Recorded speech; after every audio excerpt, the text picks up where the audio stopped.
मेरे को बात करनी थी नीट और जेईई पे। हेलो भाई, आप मेरे चैनल को सब्सक्राइब कर दो ना भाई। मुझे कोई सपोर्ट ही नहीं कर रहा भाई। बहुत दिन से वीडियो डाल रहा हूँ भाई, एक भी सब्सक्राइबर नहीं पड़ रहा है भाई, प्लीज। क्यों हर कुछ ना कुछ लड़ते रहते हो किसी ना किसी बात पे? देखिए, नीट और जेई जो ऐसा सब्जेक्ट था, इसकी फीस लाखों में होती थी। जब हम लोग तैयारी करते थे उस समय फीस थी 1.5 लाख। हम आज से 15-17 साल पहले की बात बता रहे हैं। मतलब समझिए, आज से 20 साल पहले होती थी 1.5 लाख फीस, 1 लाख 2 लाख। इतनी महंगी फीस में कोई नहीं पढ़ सकता था। और होता क्या था कि जो अमीर है अमीर होते जा रहा है, गरीब है गरीब होते जा रहा था। तो हम क्या कर सकते थे? आज भी एक लड़का इंजीनियर है, पिछले साल हुआ था, उसने जब उसका रिजल्ट हुआ तो बोला कि सर, जितना आपके यहाँ फीस है ना, उतना तो दूसरे कोचिंग का जीएसटी लग जाता था।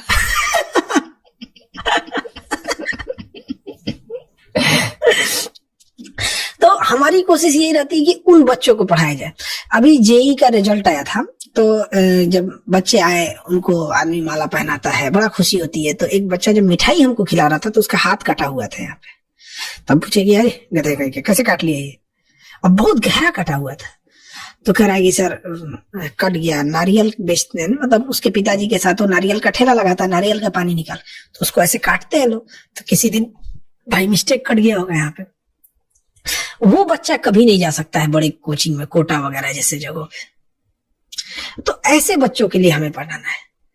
हम लोग ना पहली बार जब हम लोग क्या, जब हम लोग ने इसको स्टार्ट किया था ना, तो पहली बार जो वही बच्चे आए जिनको लगता था कि रिजल्ट होगा नहीं होगा, यहाँ पे आईआईटी खड़गपुर में पहुंच गया फर्स्ट अटेम्प्ट में। और इस बार तो अभी आईआईटी में इतने बच्चों का सिलेक्शन हुआ जेईई में ना, इतना दिल खुश हो गया यहाँ पे। और सारे ऐसे ही बच्चे जो कोई किसान फैमिली से है, किसी की माँ दूसरे के यहाँ काम कर रही है, कोई किसी के पिताजी सब्जी बेचते हैं, छोटी मोटी दुकानों पे काम करते हैं, ऐसे ऐसे बच्चे आते हैं सब हमारे यहाँ। और उन लोग को यही भरोसा रहता है।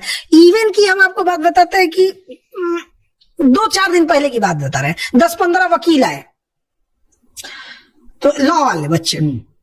अब ऑफिस में आगे सर से मिलना है, क्या बात है? तो उन्होंने लेटर दिखाया, सर ये लॉ की तैयारी जो होती है क्लैट वगैरह की और लॉ एग्जाम की, सबकी फीस 1.5 लाख रुपए है, सर से बोलिए क्लास स्टार्ट करें। आप समझ सकते हैं कि उसे लगता है ना कि यहाँ पर फीस एकदम का। अच्छा, सबसे बड़ा प्लस पॉइंट अपने साथ क्या है ना, कि हमारे यहाँ फी कम है। नीट हो, जेई हो, चाहे वो आईएएस हो, पीसीएस हो, कहीं पे फीस कम है, लेकिन क्वालिटी इतनी बेहतरीन है, इतनी बेहतरीन है कि हम लोग का पढ़ाया हुआ क्वेश्चन जो है ना, एग्जाम में हूबहू आ गया और हमारे ऊपर केस कर दिया गया। बाकी कोचिंग वालों ने केस कर दिया कि इनका पढ़ाया हुआ क्वेश्चन आया। और ये केस जानते हैं कहां तक गया? सुप्रीम कोर्ट तक। जब सुप्रीम कोर्ट में मेरा नाम बोला जा रहा था ना, मेरा हार्ट बीट बढ़ रहा था कि भैया यहाँ से या तो घर जाएंगे या तो जेल जाएंगे। दूसरा क्या हो सकता है? लेकिन सुप्रीम कोर्ट के जज ने जो वर्डिक्ट दिया कि किसी कोचिंग से आने से इसका मतलब क्या हुआ, उन्होंने कहा कि जब मैं खुद स्टूडेंट था तो हमारे कोचिंग के आगे एक बुक वाले थे, उनका बुक से क्वेश्चन आता था तो हम लोग वहां से कुछ बुक खरीदते थे। ये आयोग का काम है ना, उन्होंने तो पहले पढ़ाया, क्वेश्चन तुम बाद में सेट की हो। और फिर कोर्ट ने भी पूछा था कि वो जो पढ़ाते हैं क्या वो प्राइवेट है या पब्लिकली है? तो उन्होंने कहा नहीं, तो पब्लिकली है। तो कहते पब्लिकली मतलब तब क्या चाहिए? तो आदमी पढ़ाया ही नहीं। तो उस लेवल का आदमी पढ़ाया। अभी नीट वालों बच्चों के लिए हमें क्या है कि हमें हॉस्पिटल खोलना है और हर ऑर्गन का हॉस्पिटल खोलना है, और नीट वाले डॉक्टर बनेंगे। हमारे यहाँ डॉक्टरों की मोनोपोली नहीं होगी, यहीं पढ़ो यहीं आके जॉब करो।